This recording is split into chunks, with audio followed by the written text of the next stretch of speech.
You got people coming. Look at you. It is hard to find the room.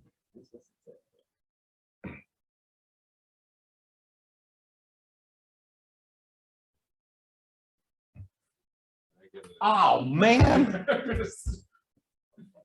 I was so proud of myself for switching the screen, and then I switched the screen. The wrong way. There we go. Is that on your side? I do. There we go. Are we all? Hello. I'm Alex. Oh, I gotta stay by the freaking mic. Okay. No, there's no one on the Zoom. I don't have to stay by the mic. Everything. Let's just go ahead. No, I just am gonna wander around. I'll be sitting over there for most of it. I'm Alex. I'm at Oklahoma State. This is work with Zikwon Dong, who is a third-year PhD student at Michigan State, who is going to take the world by storm in a couple years. This is. It's got a lot of words in the title. Urbanization and agricultural industrialization at the micro scale. And the big sort of motivation here, what are we talking, what literature are we talking to, is the relationship between urbanization and food systems. So unless you guys have been living under a rock for a while, you know that we are increasingly an urban society. Right now, about half of the world's population is urban. By 2050, 68% will be. This research takes place in the United Kingdom, England, and all those countries, and they're going to be even more urbanized. It's a tiny little island with a lot of people. They'll be 84% urbanized. So if we look at this literature and sort of the stylized facts in this literature, most of the relationships have focused on the demand side. So we know that this urbanization is going to lead to changes in food demand as people's incomes grow. Depending on sort of where they are on that income curve, maybe that means more demand for meat. Maybe if you're in swanky Sweden or somewhere, that means less demand for meat. But we know that as we increase urbanization, our demand for meat, our demand for different types of foods changes. Also, the structure of that retail food sector, where they're demanding food from, food service versus retail, supermarkets versus small shops changes. This research is really related to this last bullet point, which is what is the relationship between urbanization as we get these more and more urban areas? What does that do to competition for resources with the ag and farm sector? And so we have these big macro models. Maybe you've heard of the Lewis model, where they have all of these changes, and maybe you don't believe anything that's happening in these big macro models. Here we're trying to look at the micro scale and look at really when we have, if you've ever bought a house and talked to a realtor, they say within the first 5 minutes that after learning that you're an economist, they say that retail or real estate markets are local rather than country level or national markets. So we're going to look at this really local level of competition between the agriculture sector and the urban world. For different resources. This is land and labor and capital. See, I'm telling you, this is where we're at. Okay, so what are we trying to answer in this domain? How does this increased urbanization at the local level affect both the survival of local farms and the investment, so the size of these local farms? And we're going to look at this to see whether these effects are heterogeneous. This is a hint that yes, we're going to find some heterogeneous effects.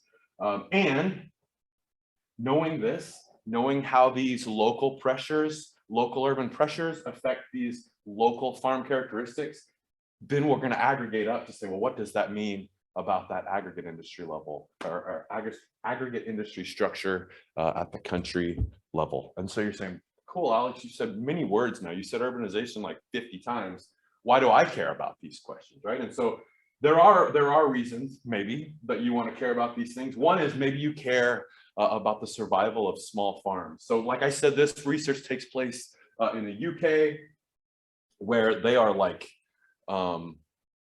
awkwardly obsessed with their heritage and their culture. And in their minds, the England and the British countryside is this area speckled with these small farms. If you've watched the PBS masterpiece, shows, you know what I'm talking about here. There was one called All Creatures, Great and Small, which you should look up if you like them dorky British shows. But it's just like oozing for this nostalgia of this culture that they seem to have, they believe they have lost, and they're just clinging to this, right? This idea of small farms. And maybe as these industries change, maybe we lose this culture. Maybe you don't give a heck about heritage and culture, but you care about environment and you care about rural development. And you've seen the literature on the relationship between industrial agriculture and these environmental or rural development outcomes. Maybe you're obsessed with system resiliency and you've looked at studies on the meatpacking industry and the closures and COVID, and you have something to say about this relationship. Here we're speaking to some of those issues. And so how are we going to do that? How far am I in? I'm already 7 minutes in on slide 3. This is settle in. Take your time. Okay, so but how are we going to do this? We're going to talk. I'm going to do you guys some economic theory. I'm so sorry. Just to explain the heterogeneous impacts, I'm going to give you a model to do that. Then we're going to take it to the empirical setting, which is the beef sector in the UK. I'm going to walk you through the data, the econometric strategy, tell you the results. And then based on those results, we're going to say, can we learn anything about the future based on the current rates of urbanization? And then I'm going to give you some jazz hands and go sit down. Okay, and so you're like, well, that sounds like a great outline, Alex. But I don't want to wait for you to tell me all of those things before I can hear what the take-homes are. And so you guys are welcome. Here are the take-homes right here. That we do find that this urbanization generates heterogeneous effects on these local farms. And specifically, we see that this increased competition for resources causes those smallest farms that maybe we're worried about for that cultural heritage to downsize or exit, where exactly opposite for the large farms, when we see this intensified urban pressure, we see them scale up. So small farms getting smaller, large farms getting larger as a result of this. Based on that, we're going to simulate urbanization over the next, I don't remember how long, 5 or 10 years. And we find, yeah, over the next decade, a 15% reduction in the number of small farms and a 12% increase in the average size of these farms in the UK. Okay, so take your time. We're going to do a simple conceptual framework. I swear there's going to be no maths on here, 0 derivatives taken. But I want you to, if you're familiar with Hotelling's linear city, Hotelling's line, I want you to pretend we're in some region of the UK, and we're going to line up in a row all of the farms in this area based on their productivity. So a 1 means the most productive farm, all the way out to infinity means 0 productivity. They are just going to be twiddling their thumbs and not doing anything. They're bad at farming. And then XI here, the vertical axis, this is the number of animals or production by farm. I did some math, and you can see a line here, right, where this most productive farm produces some amount, and then we get smaller and smaller and smaller until beyond this point right here, those farms don't choose to actually exist, right? So we've got this. What happens if we increase urban pressure and that drives up the prices of resources in this region? Well, we get a pivot in this sucker so that now the most productive farm is producing more and this sucker shifts in. So we get these super cool heterogeneous effects of this urbanization, right? Where for these biggest farms right here beyond this point, for these biggest farms, we see this urbanization increases production, right? We see an increase in XI. Here in this region of the graph, we see that an increase in urbanization reduces production for these guys. And then for the producers beyond this point, they choose to exit the industry, right? So we're seeing these heterogeneous effects on a picture. Great job, Alex, that you can pivot a line after a million years in your PhD. Can you also back this up with some sort of evidence, right? And so this is what we're going to do here, the empirics. So based on those hypotheses. We are going to look at the beef cattle industry in Great Britain, and we're going to merge two sources of freaking amazing data. Okay, the first source of data we have for every single beef cattle herd in all of the UK. We have monthly data from January 2008 to December 2018 of the number of animals for every single herd. We have the number of animals and also where they're located in the UK. We're going to match that data with data on house prices. Yeah, 5 minutes left? Okay. We're going to match that data with data on house prices for every single housing transaction in the UK over that same time. So we're going to, the way we're going to do that is we know the cost, the price of the house, the location, and some characteristics of the house. Using that, we're going to grid the UK up by 1 kilometer squares and create a heat map of the house price, which we're going to use as a proxy for sort of urban pressure. And then we're going to drop all of these herds in these little grid cells to match the house prices at this given time with the size of the herd at that given time. We're gonna estimate two different types of models. The first model, the dependent variable, is so these are all herd level models. And the first model, the dependent variable is a 1-0, a binary for whether or not the herd exits at time t. We're going to regress that against housing prices and then indicators, which allow us to have different effects on housing prices based on whether this is in the smallest 10% of herds, the 10 to 20% of herds, 20 to 30% of herds, all the way up to 100%. There's probably a more elegant way to say that thing, but I think Jenny hates it, but Jenny just. No, I'm thinking. Okay, so we got two-way fixed effects as well. So that's the first model. The second model is we're going to use this as a continuous variable, which is just the number of animals in this herd at time t. And maybe if you're the identification police, you thought, I've already got him, because there could be endogeneity between this house price and the dependent variable here, exit or the size of the cattle farm operation. So we're going to try to address this two different ways. The first is we are going to just take a cohort analysis where we're only looking at the farms that existed in January 2008.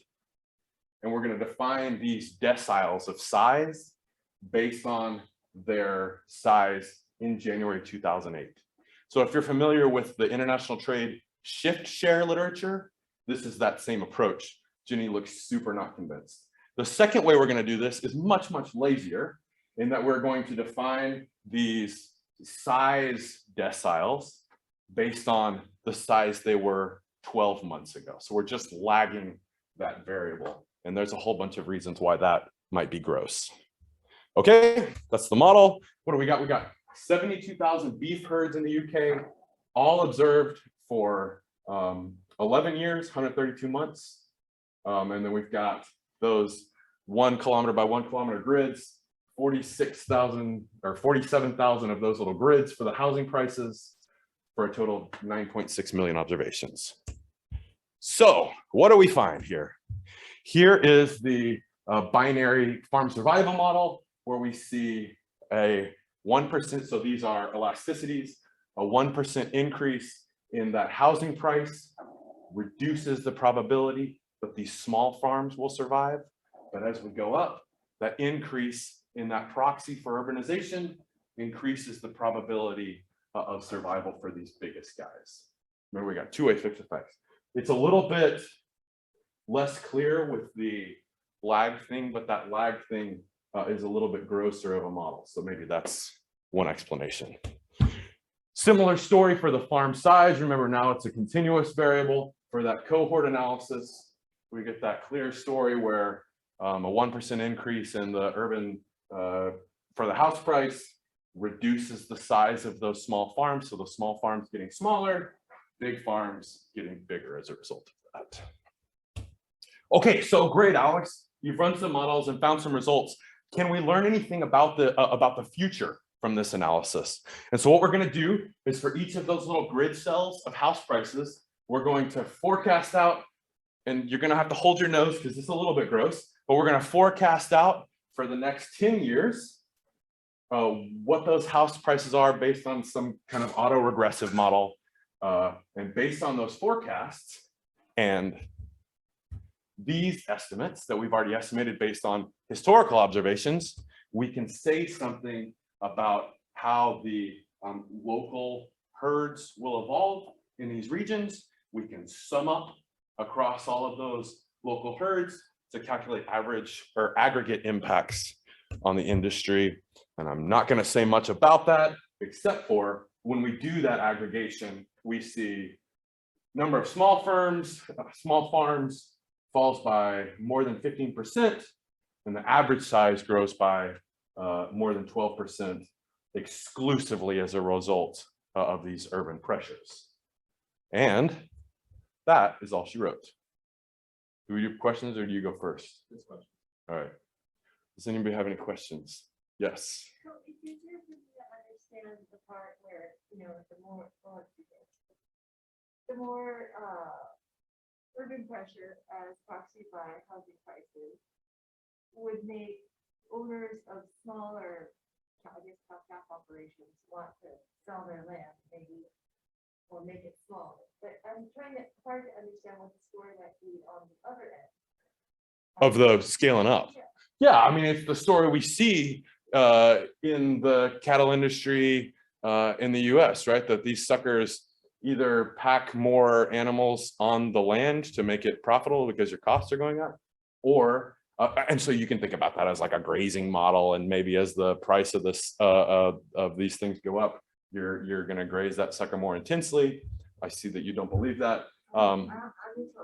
Okay, yeah, Jane. So the feedlots near London are doing quite well. Yeah, and so you're right.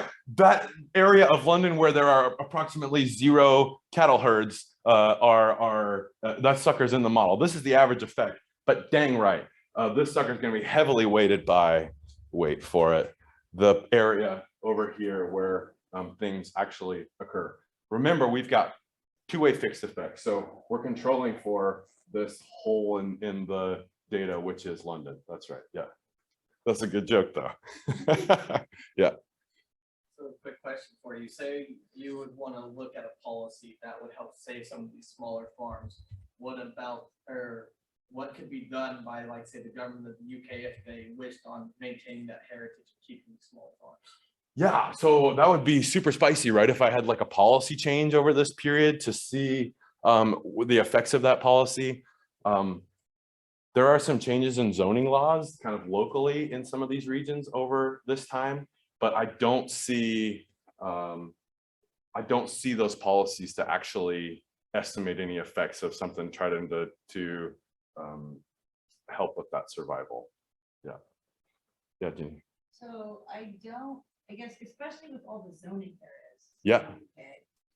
I don't totally follow it. Probably this time is that housing prices are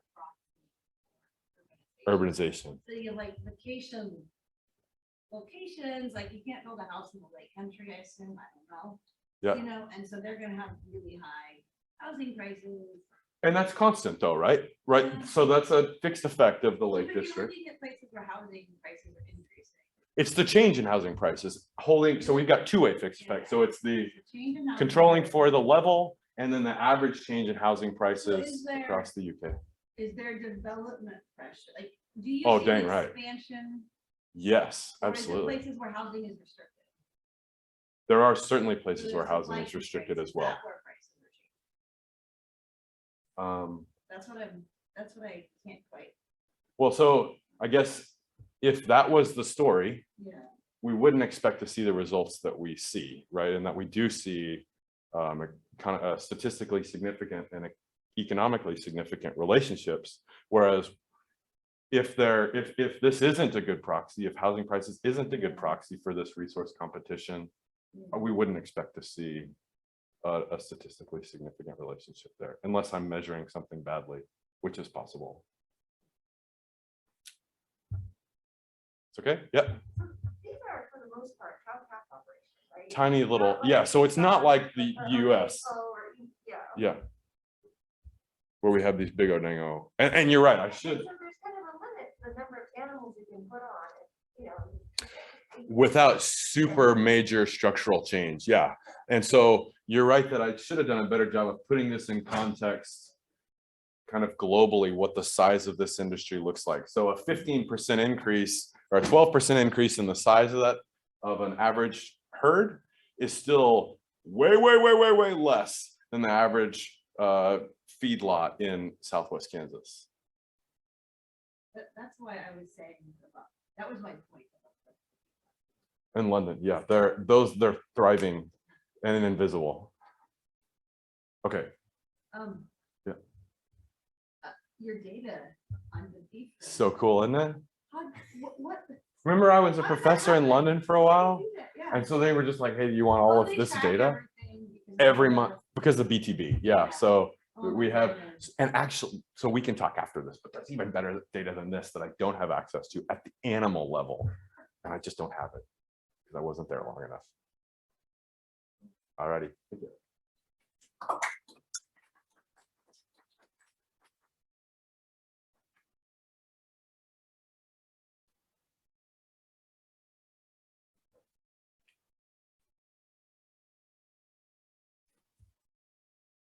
Give me just a second here to get everything set up and we'll go on with my presentation.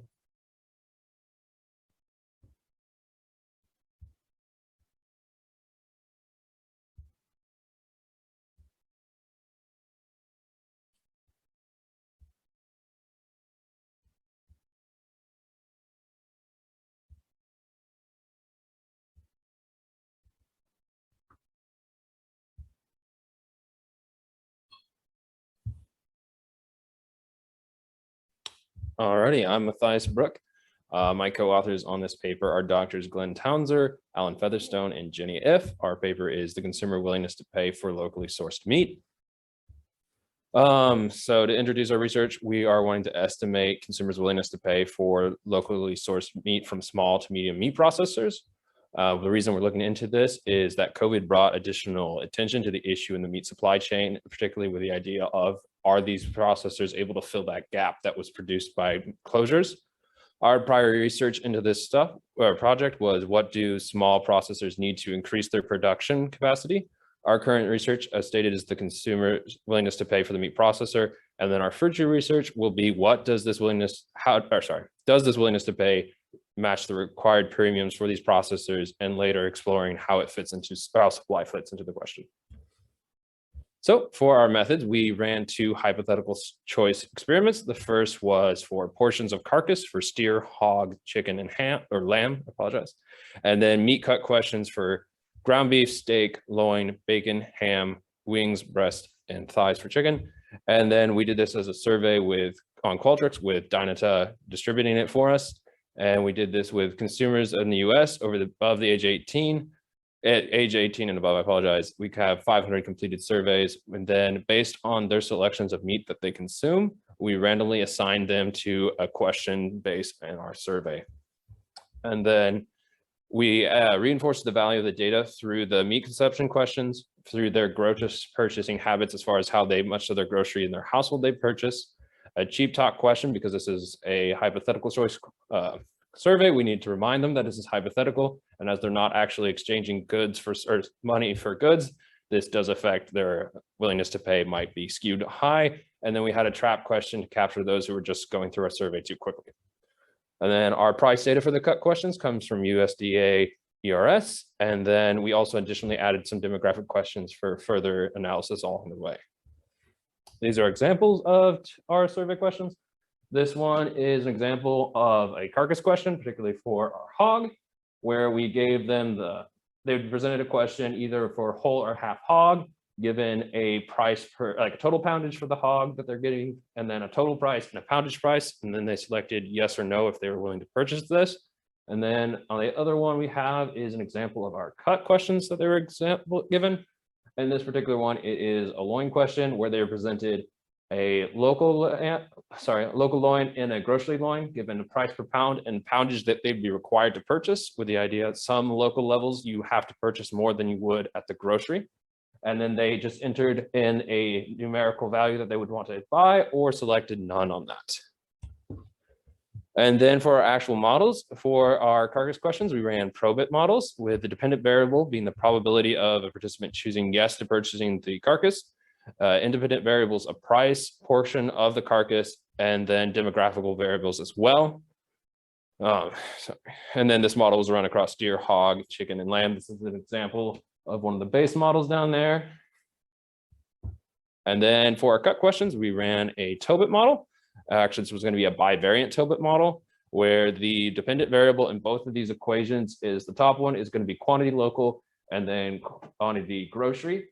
And then these were lower bounded at 0 because there is a high probability that a lot of our results are skewed at 0, as that is the base option, 0, no below that. We're cutting them off there.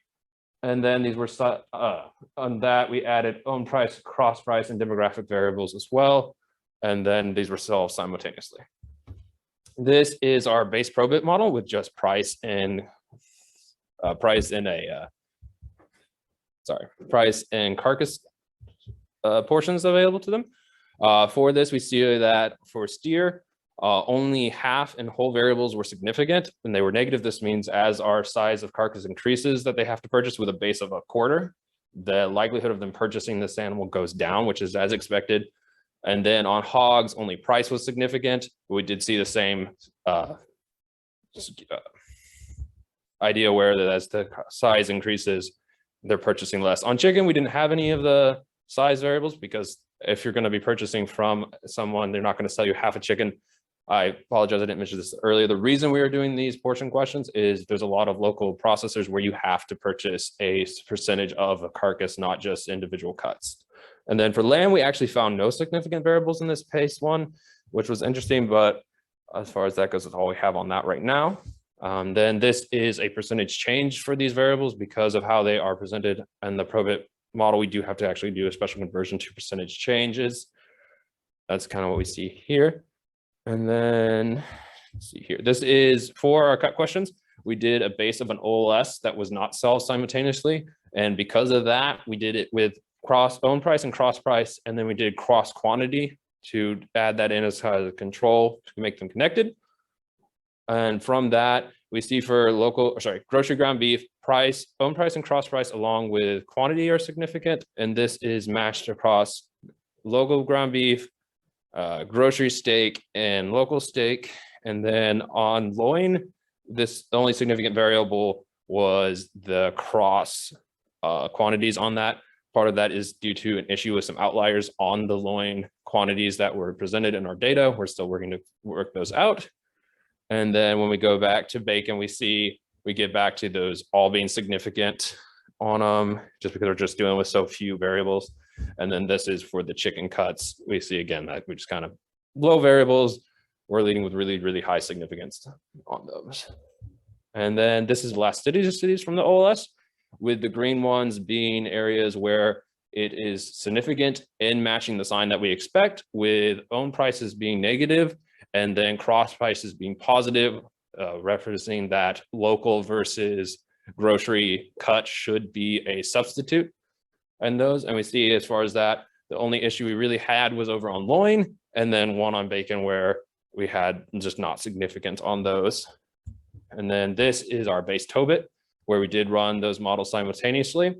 On this one, again, the green matches for the ones that match what we expect and are significant. On this, the yellow one down there on steak is a cross price, which was significant, but it had the wrong sign on it, which would make local steak and grocery steak complements, which is not what we would expect in our research. We would need to continue looking into this and seeing if there's just an error in the data or if there's something else behind that. And then this is our full Tobit model. Again, we see that the steak issue persists in this one. And we see that that continues on. We're going to continue to look into that. And then as spoken earlier, our loin variables were a little off. So the elasticity is super high on those. And we're going to dig into that and see if we can get that corrected.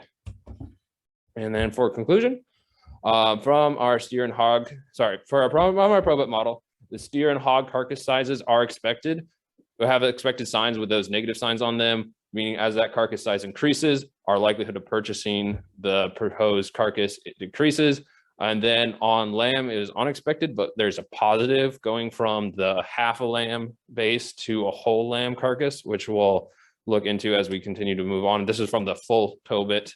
And then on the full, that was from the probit. From the Tobit demand, we see that there is a positive, the demand for local is higher on ground beef, steak, loin, and wings and thighs from our research. This is off of the table. I can't quite put it all on here, but those ones saw a positive towards the local compared to what was being presented on the grocery. And then continued research, as stated, will final up some of the willingness to pay calculations and get that into a paper that we hope to publish. And along with that, we're going to do some additional research into processors' needs as far as willingness to pay to meet these as they're being proposed as the solution to this issue. We need to make sure that people are willing to purchase this so it's actually viable, and then we'll look into cattle supply.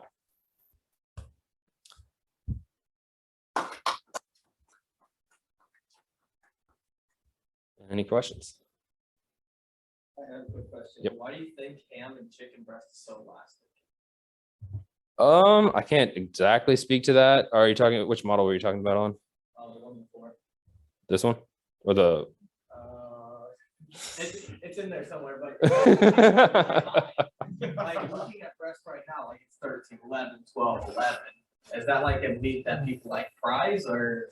I can't speak particularly on that. I do know that because this were poundage purchases, that there are some skewed. This is particularly looked at in the loin, where on this particular model, our elasticities were up in the 800s. While theoretically possible, this is not very, we need to look into why this happened. So the cross price elasticities here are cross relative to what? So it's going to be, these are the grocery. So this would be grocery to local, would be down here. And then this is local to grocery. So it's Ground beef. Yeah. To ground beef. Yeah. Thank you. Sorry about that.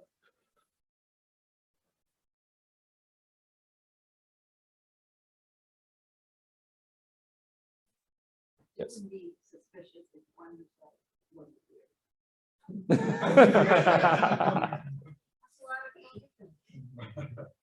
Yep, and then on this particular regression, we had added demographics for income, household size, education, gender. I'm trying to think if we got all of those. And then we also had a regional on there as well to try to track how that looks regionally. Are the standard errors on that 800 one, big Onego? I would need to look at it again to know for sure.